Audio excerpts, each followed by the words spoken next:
सत साहिब सतगुरुदेव की जय। बंदी छोड़ कबीर साहिब जी की जय। बंदी छोड़ गरीबदास जी महाराज जी की जय। स्वामी राम देवानंद जी गुरु महाराज जी की जय हो।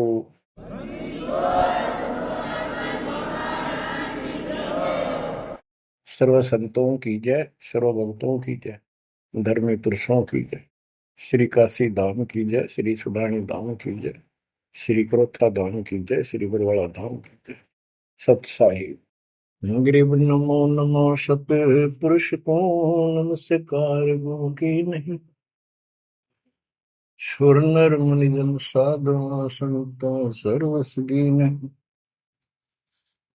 सतगुरु साहिब संत सब दंडोतम प्रणाम।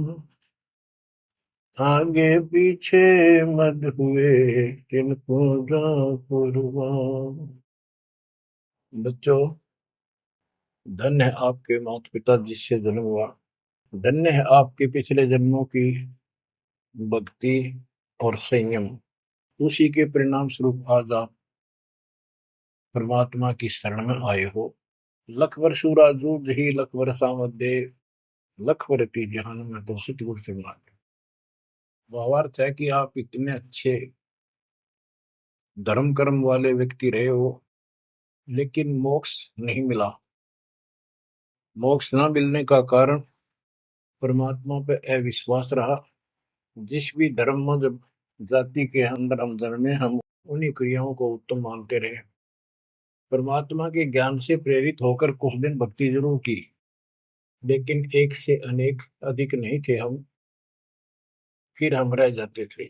लेकिन ये परमात्मा हमारे पिता हैं कबीर साहब, हमारे सच्चे साक्षी हैं, हमारे एकमात्र हितैषी हैं इन काल के 21 ब्रह्मांड रूपी नरक में। बच्चों, आज कबीर साहब कहते हैं झूठे सुख को सुख कहे ये मान रहा मनमोद, ये सकल कभी ना काल का कुछ मुख में कुछ क्रोध।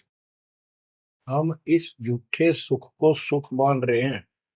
थोड़ा सा धन हो गया, कार कोठी होगी, बेटा बेटी होगी, और फिर सारा दिन बकवादों से अतिरिक्त कुछ नहीं सूझता।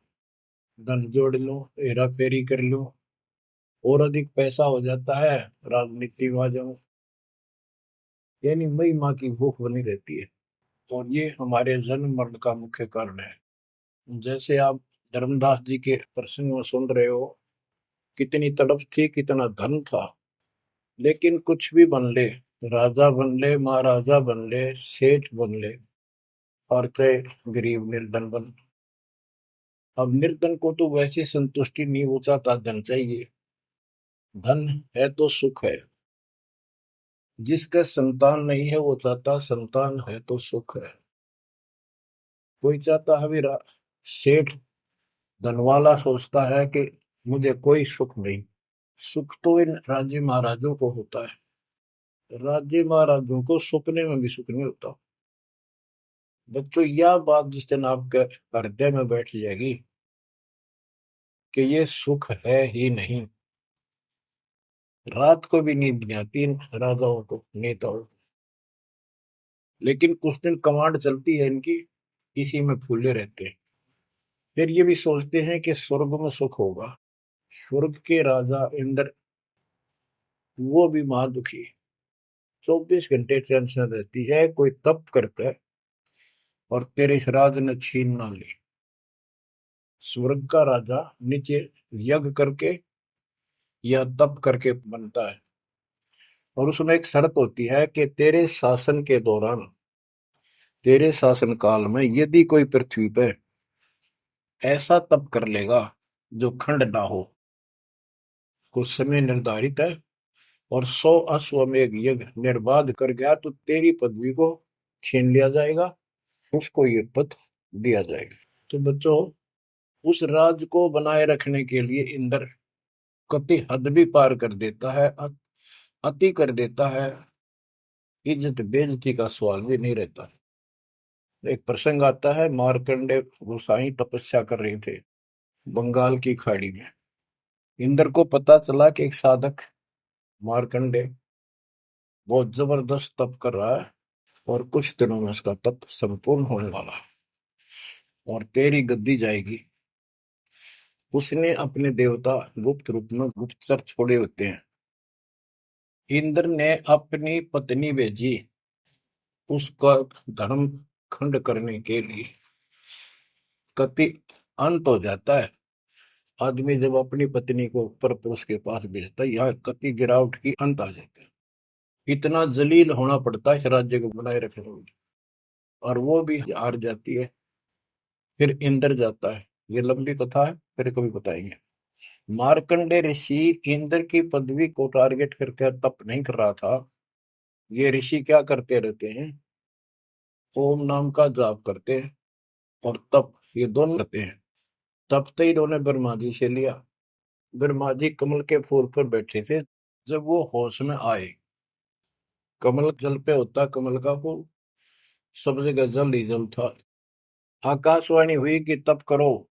यह आकाशवाणी उसने भगवान की मानी। 1000 वर्ष तप किया। फिर आकाशवाणी हुई सृष्टि रचो, यानी जीव उत्पत्ति करो। तो कहने का भाव ये है बच्चों, फिर बाद में इनको वेद मिले, ब्रह्मा ने वेद पढ़े। ये सारे ब्राह्मण ब्रह्मा की संतान है। इनका सबका गुरु ब्रह्मा जी है।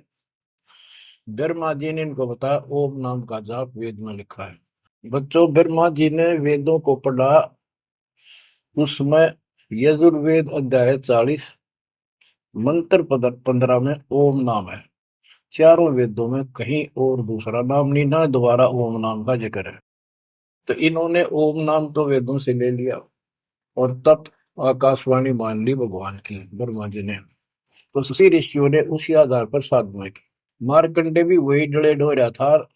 उसको इतना जरूर पता था कि इंद्र का राज एक अन्य गानी ओम के जाप से ब्रह्मलोक प्राप्ति होती है। तो वो ओम नाम का जाप करता था, उधर से वो तप भी करता था। ओम नाम के जाप से ब्रह्म लोक प्राप्त होता है। गीता अध्याय 8 श्लोक 13 में गीता बोलने वाला प्रभु कहता है ओम इति एक अक्षरम ब्रह्म विवहारं माम अनुस्मरण ये पर्याति पदम देहम स याति परमाम गतिम। मुझ ब्रह्म का केवल एक ओम नाम है, जो इसका अंतिम सांस तक भक्ति करते हुए शरीर छोड़ के जाता है, वो ओम नाम से मिलने वाली परम गति यानी ब्रह्मलोक को प्राप्त होता है। ब्रह्मलोक प्राप्त होता है, ये कहाँ प्रमाण है? श्री देवी महापुराण 6ठे अध्याय में श्री देवी जी दुर्गा जी राजा हिमालय को बताती है। राजा हिमालय कहता है जी मुझे मोक्ष मार्ग बताओ।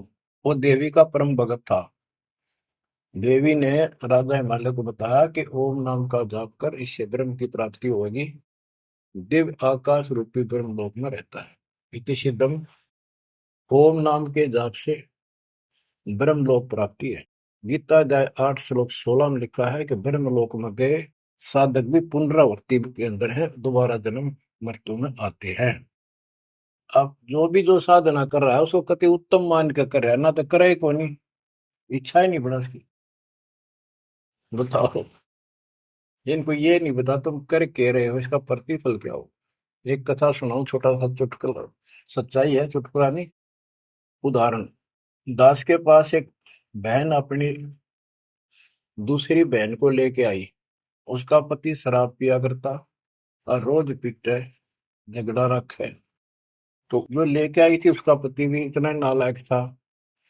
परमात्मा ने दया करी, वो सुधर गया और तगड़ी भक्ति करने लग गया, खूब सुधर गया, चर्चा होगी गांव में। तो वो बहन बोली जी मैं तो अपनी बहन को देख के आई हूँ, इसके तो सारे सुख हो गए। मैं बेटी आपके भी होंगे, आपको ये हमारी मर्यादा का पालन करना पड़ेगा। वह बोली जी मैं ये व्रत ना छोड़ दूं, 16 शुक्रवार के व्रत करती हूँ। 16 शुक्रवार के व्रत करने हैं, वो तो 5-6 हुए हैं मेरे। मैं बोला हमारा नाम लेना बेटी, वो सब त्यागने पड़ेंगे। ये व्रत रखती किस उद्देश्य से है, कि लाभ होगा आपको। फिर पता लगा, बताई थी किसी ने, अब तेरा पति शराब छोड़ देगा। मैं बोला पहले 16 शुक्रवार व्रत के प्रतिफल बताऊं के उसे, इसका लाभ क्या है। ये आन उपासना, ये डले ढोने वाले क्या बताते हैं कि एक बहन का पति परदेश में गया था और वो 2-3-4 साल तक आया नहीं। उसने किसी ज्योतिषियों से दिखाया, पतरे हाथ दिखाए, किसी ने बता दिया कि तेरा पति तुझे भूल चुका है, तेरी याद नहीं रही है, माता संतोषी के व्रत रख 16, तेरा पति वापस आ जाएगा। उसने व्रत रखने शुरू किए, शुक्रवार के 16वें दिन, 16वें व्रत वाले दिन वापस आ गया। ये है इसका फल। और मैं बोला तेरा पति रोज आवे रोज कुटे, गड्ढेगी तू इस बता के, फूकेगी इन बर्ता, बुद्धि कान रखेगी तुम्हारी, तंते रखना नहीं चाहिए, 2-4 दिन ना हो तो बढ़िया, पिटाई देना हुआ। कहने का भाव यह बच्चों, इन गुरुआ गांव बिगाड़े संतो गुरुआ गांव बिगाड़े, ऐसे कर्म जीव का लागिए कीव जड़े नहीं जाड़े। तो मार्कंडे ऋषि इंद्र से कहता है, इंद्र तू इंद्र की पदवी छोड़ दे, अगले जन्म में गधा बनेगा।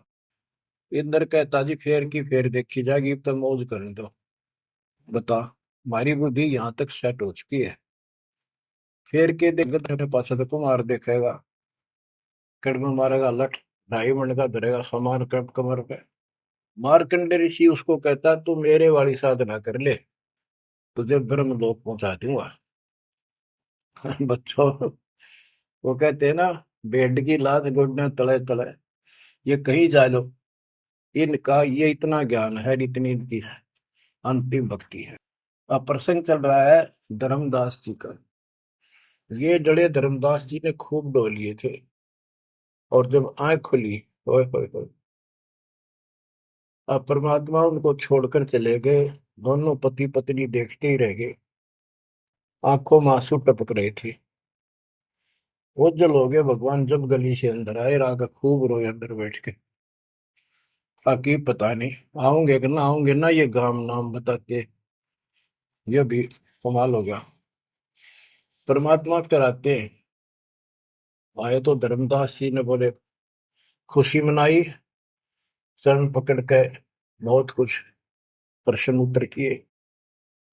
आखिर में कहने लगे धर्मदास जी, हे प्रभु अवगत कला तुम्हारी, हम है कीट जीव व्यभिचारी, सत्य लोग तुम वर्ण सुनावा, शोभा पुरुष अनसन सत भावा।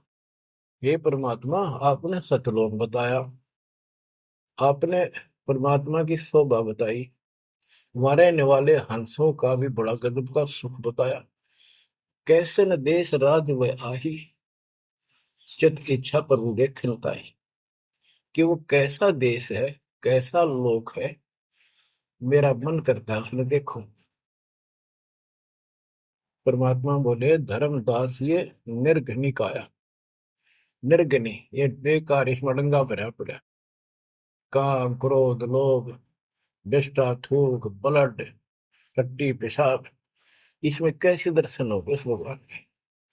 मैं जो बताता हूं तू ऐसे भक्ति शुरू कर दे, और जब शरीर छोड़ के जाएगा तो आपको परमात्मा के दर्शन हो जाएंगे। वहां सतलोक भी देखिए, वहां सारे अपने बहन भाइयों में खुशी करे ना।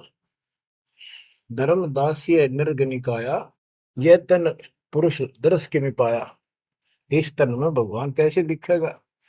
तन ठीक का जो पूरा हो भाई, सतलोक तो देखो जाए। जब ये तेरा शरीर का समय पूरा हो जाएगा जीवन, फिर इसको छोड़ के सतलोक देख लिए जाके। धर्मदास के चरण हो रहा, हे प्रभु दर्शा मिटाहो मोरा, शरण टेक प्रभु विनय हो ही, पुरुष दर्श बिन कल नहीं मोही। दोनों चरण पकड़ के धर्मदास ने बोला, ये भगवान एक में दिखा दो, मेरी यह भगवान के दर्शन की प्यास मिटा दो, उसके दर्शन बिना मुझे एक पल भी चैन नहीं होगी। परमात्मा बोले भाई मैं ही हूँ प्रभु, सारी सृष्टि का मालिक मैं हूँ, मैं आपका गुरु हूँ। दीक्षा दी धर्मदास जी को मेरे, मैं आपका गुरु हूँ, मैं आपका भगवान हूँ, मैं सतपुरुष हूँ, और मेरा ही नाम कबीर है। लेकिन उसके आवाज समझ में नहीं आई, और बार बार यही कहने लगा भगवान के दर्शन करा दे, भगवान के दर्शन करा दो। जब मेरी आत्मा मानने गई, बच्चों विचार करो, पहले हम किसी की भी भक्ति शुरू कर दी, राम की, कृष्ण की, शंकर भगवान की, विष्णु भगवान की, किसी की भी, और सब स्वर्ग बताया करते। कदे मैं क्या अगला स्वर्ग दिखाओ हमने जब मानूंगा। पर जब ठीक ठिकाना आता है, ये मन अड़ियल घोड़े की तरह अड़का खड़ा हो जाता है। इसने केवल बकवाद करवानी, अच्छे राह पर लगते समय सौ बाधा पैदा करता है। ये मन अड़ रहा था। गुप्त भय प्रभु अविगत ताता, धर्मदास मुख आवन बाता। जब इतनी जिद करी परमात्मा अंतर ध्यान हो गया और धर्मदास वो खोले रह गया, ना हाँ करे ना बोले या के बनी। क्या कहने लगा, मैं मतिहीन कुमती मोहि लागा, मोहि सम कौन है जग में भागा, मैं मूर्ख प्रतीत न कीना, अस साहिब के मैं नहीं चीने। अब कौन विधि दर्शन पाऊं, दर्शन बिना मैं प्राण गवाऊं। चरणोदक बिन करुण अग्रासा, तदो शरीर कह धर्मदासा। अब क्या कहता है, मैं बड़ा निकम्मा, मैं दुष्ट आत्मा, मतिहीन, कितना मुंह ला लिया भगवान ने मेरे को, और देख मैं कितनी जिद कर गया। मेरे जैसा निर्भाग धरती पर नहीं। मैं मूर्ख, मैंने भगवान पर विश्वास ही नहीं किया। फिर वो बुरी तरह, इस मन की या गंदी आदत है। अब कौन विधि दर्शन पाऊं, दर्शन बिना मैं प्राण गवाऊं। चरणों तक बिन करो न ग्रासा, जब लगूं के चरण धोकर नहीं पी लूंगा मैं, अन्न नहीं खाऊं। तजो शरीर कह धर्मदास, नहीं तो मरूंगा। दिवस सात लग अन्न न खावा, भजन अखंड नाम लो लावा। जो नाम दिया था उसमें डट के भक्ति करता रहा, ना कुछ खाया ना पिया। सातवें दिन पर वो प्रगट दिखाए, धर्मदास पद गए उपलाए। सातवें दिन परमात्मा आए, धर्मदास ने पैर तड़फते हुए पड़े पड़े ने पैर पकड़ लिए।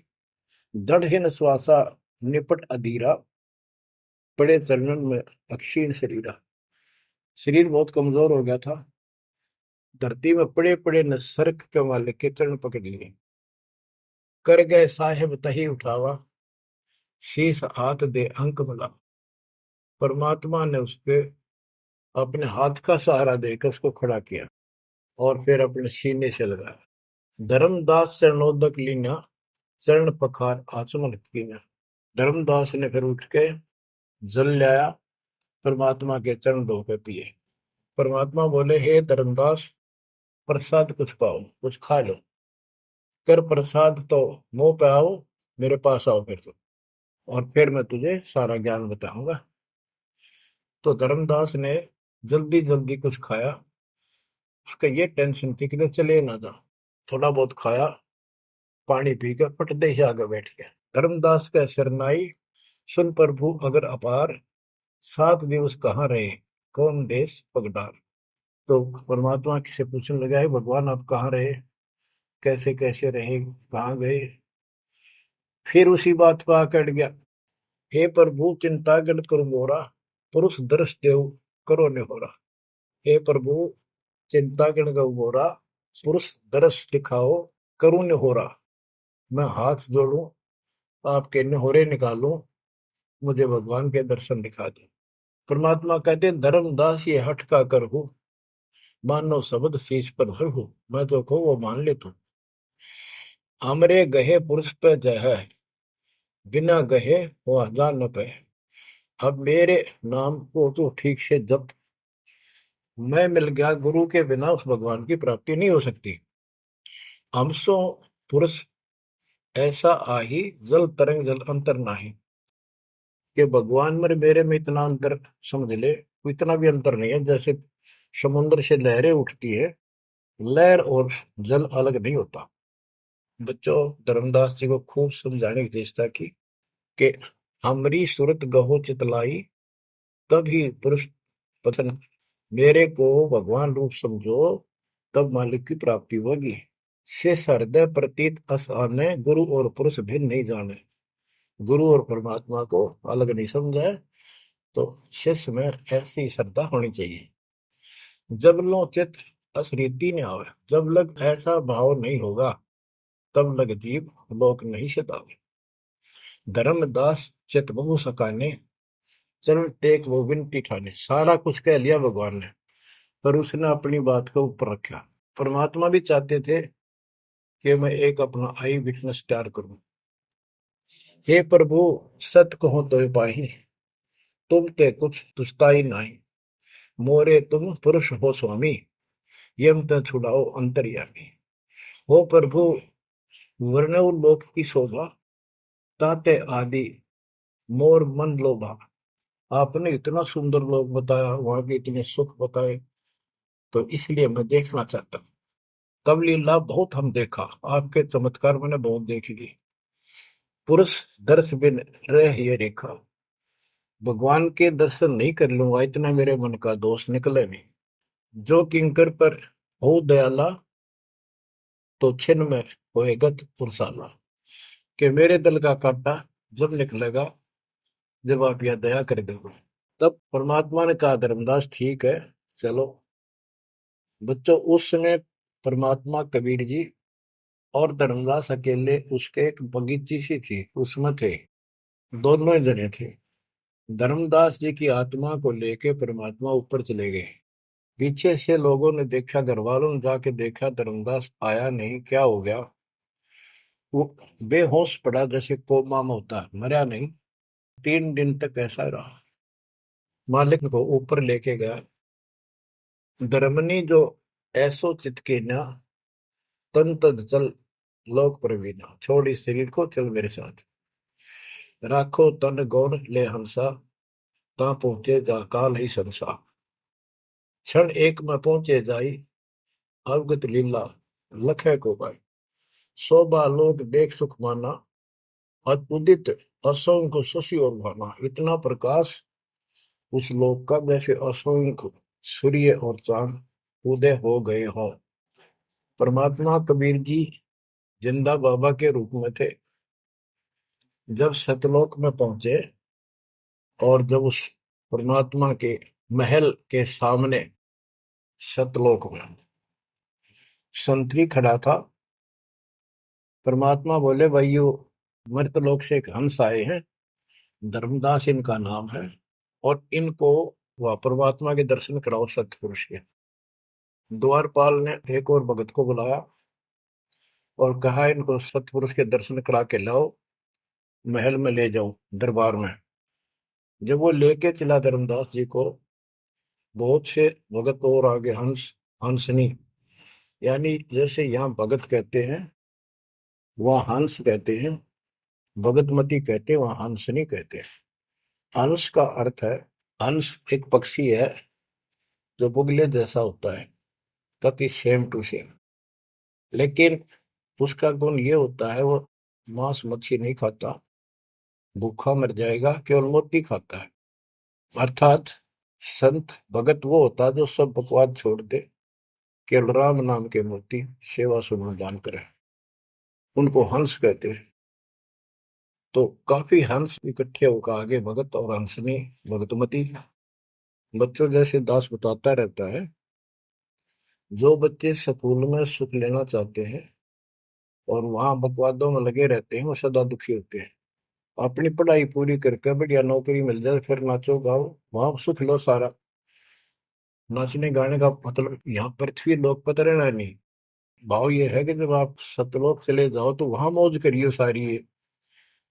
यहाँ काहे का नाचना और कित का गाना, एक पलक में पता नहीं क्या हो जाए। तो जैसे सतलोक में दूसरे धर्म वाले कई कहते हैं, तो सतलोक की महिमा बताते हैं कि सतलोक में प्रकाश ही प्रकाश है, वहां और कुछ है ही नहीं। वो आत्मा उसमें ऐसे मिल जाती है जैसे बूंद समुद्र में। ये पूरा राधा स्वामी पंथ, सच्चा सौदा वाले, सरसा वाले, गुरुदेव वाले और भी सब इस यह रटला रहे, वहां कुछ नहीं है। और आंखों देखा धर्मदास क्या बताता है, वाणी पढ़ता हूँ, ये वैसे लिखी हुई है पुराने समय की, शुद्ध नहीं है इतनी, लेकिन अर्थ गजब का है इसका। कहते हैं, जित देखा जगमग झलका ही, देखत हर्षित भय ही भाई। धर्मदास ने जहां देखा इतनी सुंदरता प्रकाश में गजब का नूर चमक, देख देख खुश हो रहा है। द्वारपाल हंस जो रहिया, ता में एक हंस से कहिया, ए हंस तुम जाओ लिवाई, पुरुष दर्श दे आनो भाई। इसको धर्मदास को ले जाओ, परमात्मा के दर्शन करा के वापस यहीं ले आना। चले लिवाए पुरुष तब पैजा, हाँ अचानक हंस वो आए तब ही, वहां बहुत से अचानक और हंस आगे वक्त। करत कोलाहल मंगल चारा, शोभा अद्भुत अंग अपारा। ओहो, उनके जो वहां पर भगत आए और भगतनी आई, इतने गजब के सुंदर शरीर देखते ही बने। उनके गले में रत्नों की माला और जगमग दे, बहुत गजब का, बहुत सुंदर कपड़े पहन रखे, अमर चीर शोभा धर्माए। अनसन भाल शोभा के वर्णो। धर्मदास कहता है कि उन हंसों के माथे की शोभा क्या बताऊं, बहुत गजब की। रवि करता रोम षोडश चंद्र भाल छिवि लहू, यानी 16 चंद्रमा का प्रकाश हो उनके माथे की, इतनी चमक थी, इतना नूर था। हंस कांति प्रतिरोम प्रकाशा, हीरा मणि उदित रोमासा। उनके शरीर की इतनी गजब की शोभा थी, प्रत्येक की रोम रोम की जैसे हीर और मोती चमक रहे हो। उनके शरीर का प्रकाश षोडश रवि, अनसन छवि मोहा, देह प्राण शुभ अमृत शोभा। उनके शरीर की शोभा 16 सूर्यों के प्रकाश जितनी थी। अब वहां भगवान के दरबार में पहुंच जाते हैं वो लेकर के, सिंहासन से भी देखत मनमोहा। ओहो, सुरती हंस अग्रानी अगाने, सत्य पुरुष सकल देखत अरसाने। वहां लेकर गए नाचते गाते हुए। जब उसने भगवान को देखा, धर्मदास जी ने, इतना गजब का प्रकाश, एक रोम शरीर के बाल की चमक, करोड़ सूर्य करोड़ चांद मिला दे। एक रोम रवि शशि कोटि सा, एक रोम की शोभा करोड़ सूर्य और चंद्रमा जैसी। पुरुष प्रकाश सतलोक अंजोरा, ताने पहुंचे निरंजन चोरा। के उस सतलोक का इतना सुंदर प्रकाश है, वहां ऐसी व्यवस्था है कि वहां ये काल निरंजन, ये चोर नहीं जा सकता, यानी इसका वहां भय नहीं है। अब सुनो, 4-5 पंक्तियों में कमाल कर दिया। पुरुष कबीर देखा एक भाई, धर्मदास पुन रहे लज्जाई। वहां पर परमात्मा तो सतलोक का मालिक, असंग ब्रह्मांड के तकत पर सिंहासन पर विराजमान था, वो वही सूरत थी उनके साथ धरती से नीचे से आया था। ओहो, देखो ये तो लिखा कबीर सागर में, ये वो सुना रहा हूं। और वास्तविकता आपको बताई कि परमात्मा स्वयं उसको साथ लेकर गए और वो चौवर करने लगे उसके ऊपर। हमने इसका रस निकालना, सारा रस निकालना है। कबीर सागर का बहुत अड़ंगा कर रखा है इन्होंने, फिर भी हमने निष्कर्ष देखना है। जब धर्मदास जी ने देखा कि ये कबीर इनका सेवक है और ये है भगवान, उसमें रूप दो थे। जब परमात्मा खड़े हुए और जिंदा बाबा वाला रूप उस तख्त पर विराजमान हुआ, बच्चों जिसको धर्मदास भगवान मान रहा था, वो खड़े हुए सतपुरुष और परमात्मा जिंदा बाबा वाले वेश सिंहासन पर विराजमान हो गए।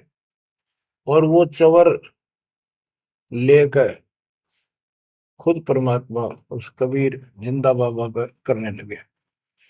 धर्मदास का आश्चर्य का ठिकाना नहीं कि अभी भगवान यो है कि ये है। इतने में वो जिंदा बाबा में समा गए, जिसको वो सतपुरुष दिखाई दे रहे थे। और वो शोभा जो कि तू जिंदा बाबा वाले शरीर की होगी। अब कहते हैं, पुरुष कबीर देखा एक भाई, धर्मदास बहुत ही लज्जाई। वह मुझे प्रतीत नहीं आई, हे परमात्मा कैसी कुमुख हिम्मत छाई। धर्मदास कहता हुआ मुझे विश्वास नहीं हुआ, ये महाराज कह रहे थे भगवान मैं परमात्मा हूँ, मैं सारी सृष्टि का रचने वाला हूँ, मेरा नाम कबीर है, असंग ब्रह्मांड का स्वामी हूँ। अब धर्मदास जी कहते हैं, भगवान कबीर पुरुष एक यहाँ छिपाए, सत्य पुरुष जगदास का है। धाये चरण गौ अति सकुचाई, हे प्रभु हम परिचय तब पाई। हे परमात्मा अब आपको मैंने पहचान लिया, यह शोभा कस वहां छिपाओ और कस ने जग में प्रगट दिखावा। आपने ये शोभा वहां क्यों छुपा रखी है, वहां क्यों नहीं दिखाते? इसलिए लाखों ये अपनी असलियत को, आपके वास्तविक शरीर की शोभा को परमात्मा बोले धर्मनी जो वही छवि जग जाऊं तो ही विकल निरंजन राव। यदि मैं इस शोभा युक्त नीचे जाऊं तो काल निरंजन पागल हो जाए। और मैंने उसको वचन दे रखा है कि मैं अपना ज्ञान समझा के जीव को लाऊंगा। और वैसे बच्चों, परमात्मा आज हमने ले जा, हम टिक नहीं सकते वहां पर। भूल जाओ इन बातों में। ये तो कहन सुन कहन की बातें हैं।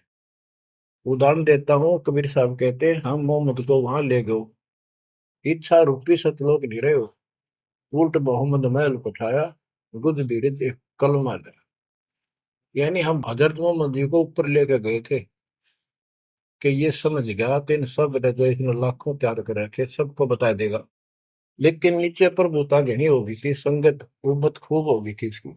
और उसके ऊपर प्रभुता पाके भूल गया भगवान को, नहीं इच्छा हुई तो वापस छोड़ दी। कुछ दिन पाछे आप भी मर गया और वहां प्रभुता भी रहेगी। काल का इतना अजब गजब जाल है बच्चों। तो धर्मदास जी से बोले कि आप नीचे जाओ। धर्मदास जी बोले भगवान ये वहां ना भेजो, यही रख लो मेरे दाता, और इस नरक में मत भेजो। अब मैं नहीं जाऊं दाता वहां पर। परमात्मा बोले भी ऐसे नहीं बात सुनेगी, वहां तुम जा, चिंता ना कर, मैं तेरे साथ रहूंगा और सत भक्ति दूंगा, उससे आपकी भक्ति गजब की बन जाएगी। और भक्ति युक्त होकर यहाँ आएगा, वैसे से यहाँ ठिकाना नहीं मिलेगा तेरे। और दूसरी बात है कि तूने सब कुछ देखा है, नीचे औरों को बता, तेरे भाई बहनों को विश्वास होगा। धर्मदास कहता है मोहे राख लियो महाराज, हमसे बिगड़ी है मोहे राख लियो महाराज, हमसे बिगड़ी है। बिगड़ी है महाराज हमसे, बिगड़ी है महाराज हमसे, बिगड़ी है हमें। नांगा लो महाराज काल की नगरी है तुम्हें, ना भेजो महाराज काल की नगरी है।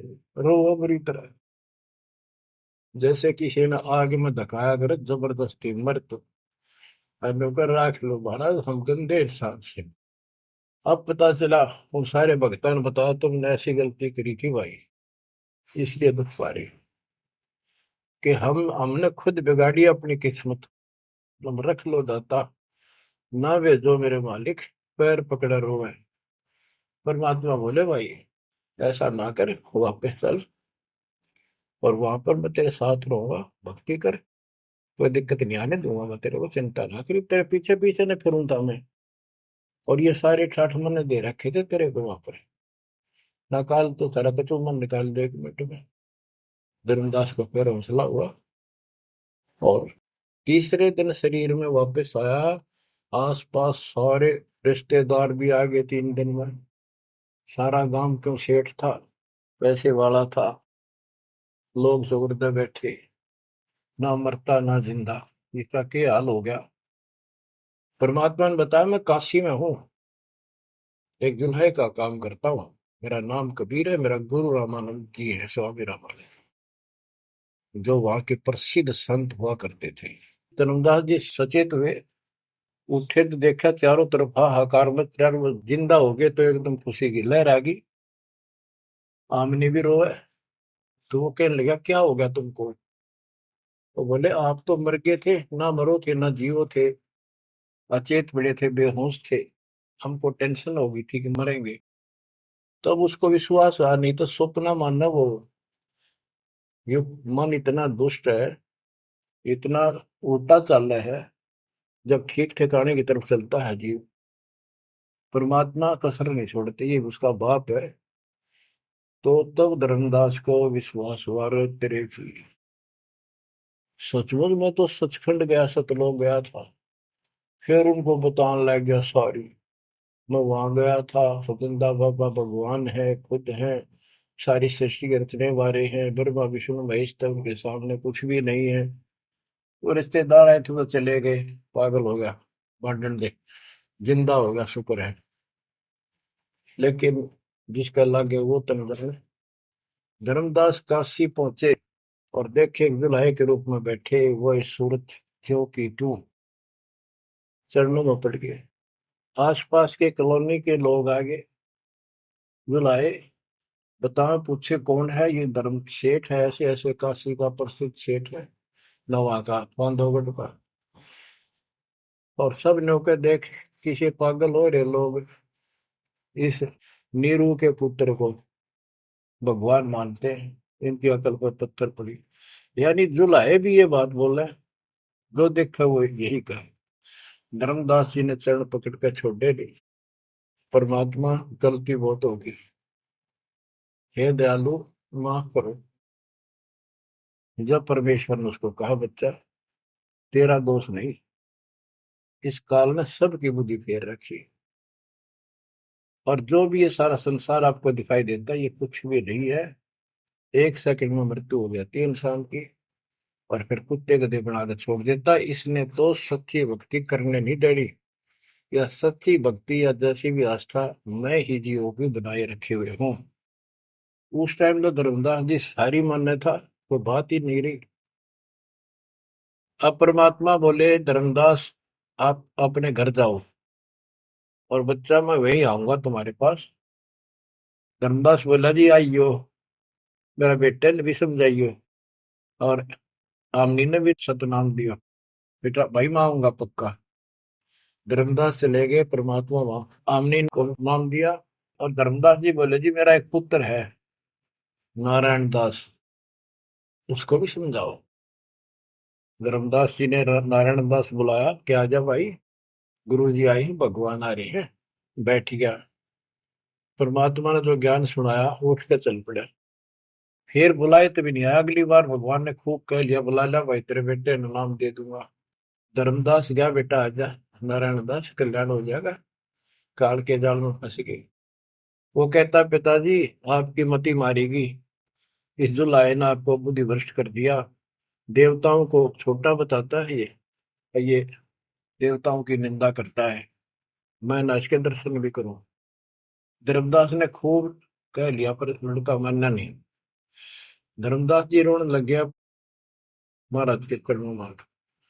दाता एक का पुत्र मेरा हरिकाल के मुंह में जागा, दया करो दाता, इसको शरण में ले लो दाता। हे भगवान मैं बहुत दुखी हूँ। परमात्मा बोले, बेटा मैं समझाऊं तू समझावे, और इसकी माँ समझावे, कि तुम्हारे से ज्यादा इसका हमदर्द कौन हो सकता है। जब ये आपकी नहीं मानता तो भाई इसको छोड़ दो। ये महाराज इन्हों के छेड़ा जा है, ये महाराज समझाओ इसने। परमात्मा बोले, भाई यो काल का दूत भेज रखा तेरे घर पे, तेरे कति चौगरते तो बांध रखा तू, या बात मान ले मेरी। अब काल का दूत का धर्मदास का दुख हुआ इस बात का। आए इकलौते पुत्र ने गुरु जी काल का दूत क्यों बता रहे हैं। परमात्मा बोले कि तेरा बेटा कहां पर है, उसको एक बार ले आया यहाँ पर। धर्मदास बोले, बेटा चल तो कुछ ना सुनिए, बैठ जाओ बस। वो आ गया। परमात्मा ने उसकी तरफ ऐसे आशीर्वाद वाला हाथ किया, और धर्मदास से बोला, देख ये है तेरी बॉडी के अंदर, इस शरीर के अंदर यू काल बैठा। उसका शकल देखी उसने छोरे के अंदर से, वो वास्तविकता थी उसको काल के दूत की। ओछा माता, लंबे दूत, विकराल शरीर। परमात्मा बोले, यू बैठा इसके अंदर, यू काल का दूत है, ये कभी भी नाम नहीं लेगा, ना तेरे साथ चलेगा। जब धर्मदास बोला, नारायण दास है, जा बेटा जा, जा कर ले काम, कर ले काम। चरण में पड़ गया, भगवान मेरा तो बीज नष्ट हो गया, हे भगवान मेरा तो वंश ऊपर चलेगा, बताइए काल पैदा कर हो गया मेरा तो। परमात्मा बोले, वंश ने के चाटेगा, तू पीछा छुटवा ले यहाँ से बेटा, क्या करेगा इस वंश का। ये तो काल खाई खुराक का, पहन पोशाक का, यम का बकरा पड़ता है, लेकिन हमारे तो रंग चढ़ रहा है। लोग के कहेंगे, फलाना के कहेगा, संतान ना हुई तो संपत्ति ने कौन लगा, कई बीमारी बांट रखी है, कई रोग ला रखे काल। परमात्मा बोले, ठीक है, तेरे को मैं अपना बच्चा, अपना हंस भेजूंगा, और आज से 1 साल के बाद तेरे घर में पुत्र उत्पन्न होगा, उसका नाम चूड़ामणि रखना। उस समय बताते हैं धर्मदास की उम्र 80 साल की हो चुकी थी और आमनी देव भी वरदौलिये थे। ये धर्मदास के आप विश्वास हो गए, ये मालिक हे परमात्मा, इस उम्र में कौन कैसे बच्चे होंगे हमारे, हम तो कभी व्यर्थ हो चुके हैं। तब दाता ने कहा, देख उधर देख, तेरे आंगन में एक छोटा सा बच्चा ऊपर से आया, आंगन में हाथ पैर मारे नो, एक पत्ते के ऊपर लेट गया आके, साथा आया वो पत्ता से, ये तेरे घर में 1 साल के बाद आएगा। इतने वो अंतर्धान हो गया। कुछ विश्वास कुछ अविश्वास, परमात्मा की दया हुई, आमनी को गर्भ रहा, 9वें महीने 10वें दिन बच्चा हो गया, नाम चूड़ामणि रखा। पर तू कुल की चिंता करता था, तेरा 42 पीढ़ी तक तेरा वंश चलेगा, चिंता ना कर। जब उसका दिल डटा, बच्चों गजब की बात है, तो मैं धीरे धीरे इसको पूरी सुन ली हुई कथा को, आपके बहुत से अंधेरे हट जाएंगे। अब परमात्मा ने चूड़ामणि शाना हुआ, उसको दीक्षा दी, उसी को धर्मदास जी को भी गुरु पद दे दिया था। पर बोला तो किसी ने मंत्र ला दिया, ही सारा सार नाम तक दे दिया उसको, और कसम खवा दी कि ये नाम किसी को नहीं बताएगा। जब धर्मदास डिगमग देखे तो उसके लड़के को गुरु पद दे दिया चूड़ामणि को, केवल 5 नाम, ये 7 में से 5 बीच बीच के दिए, और बेटा इसी को तू आगे देता रहना, तेरे गुरु पद दे दिया। परमात्मा की कोशिश थी, ये मंत्र करते रहेंगे, इनको मनुष्य जीवन मिलते रहेंगे, भगवान की आस्था इनमें बनी रहेगी, कुछ लाभ होते रहेंगे, और इस बिचली पीढ़ी तक जाना था उनको। लेकिन धर्मदास उसको बता दिया था कि काल मेरे नाम से 12 पंथ चलाएगा, जो सारे गलत साधना करवाएगा, और तेरे वंशज, तेरे परिवार वाले 6ठी पीढ़ी में जाके ये असली नाम भी छोड़ देंगे। एक टकसारी पंथ होगा, उसकी साधना शुरू कर देंगे, जो एक आने की नहीं होगी। जो इब सारे धर्मदास वाले दामा खेड़ा वाली गद्दी में वो टकसारी वाले की साधना चल रही है, वो 5 नाम भी गए। फिर धर्मदास रोने लग गया, ये मालिक इनका उद्धार कैसे होगा। तो बोले, मैंने कुल दिया तेरा 42 वंश, तेरे उद्धार उसका होगा जो मैं भेजूंगा, एक संत भगत अपना दास, उससे तेरे पीढ़ी वाले नाम लेंगे या सारा संसार लेगा, सबकी मुक्ति हो जाएगी। बच्चों, परमात्मा की असीम रजा है, आप ये सत्यनारायण कथा सुन रहे हो और सुनते रहो। मुश्किल से ये अमर कथा मिली है सुनने को। मालिक आपको मोक्ष दे, सदा सुखी रखे। सत साई।